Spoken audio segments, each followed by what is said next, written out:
Hello there, and welcome to another one of these Lexical Lab 1 minute English videos. If you like this video, make sure you subscribe to our YouTube channel and check out our website www.lexicallab.com to find out more about the online courses we offer. The other day I was chatting to an old teacher friend of mine who's actually quite unusual in that he came to teaching through a rather unusual and peculiar route.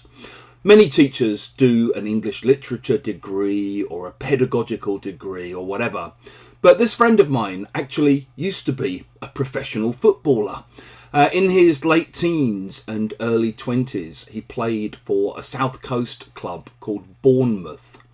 And later he had a terrible knee injury which kept him out of the game for about 6 months.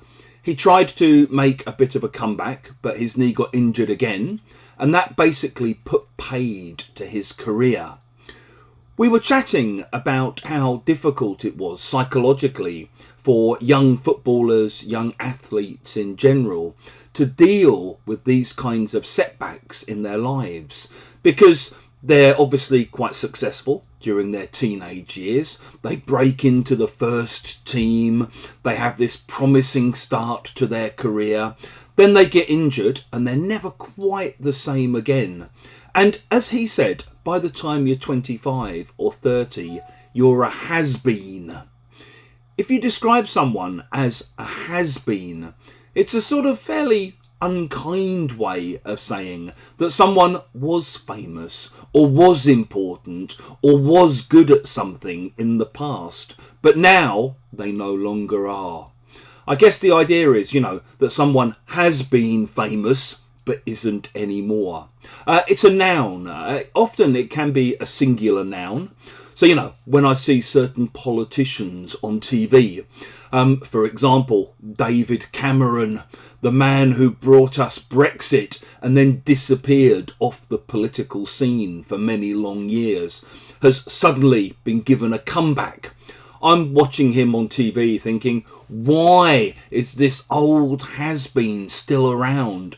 Why? How can this old political has-been be brought back into the political fold? It's disgraceful. It can also be plural. So, maybe a friend of yours is going to see the last 2 surviving members of a rock band who were once famous in the 1970s and asks you if you want to go along. And you might be thinking, why would I want to go and watch a band who were famous 40 years ago? Who wants to see a bunch of old has-beens embarrassing themselves? Maybe in your country too, you have TV shows like I'm a Celebrity, Get Me Out of Here. Actually, in England, it's often like I'm a Z-list celebrity, get me out of here. Or I'm a has-been who was once a celebrity and is now desperately trying to resurrect their career by using TV as a kind of medium to get people to like them again. So all of these shows are full of has-beens who are desperately trying to force themselves back into the public eye. If you've enjoyed this video, please click the like button. Please share it on social media with your friends, your students, your colleagues, and in the comments section below, we'd love to see examples of how you might use has-been or has-beens.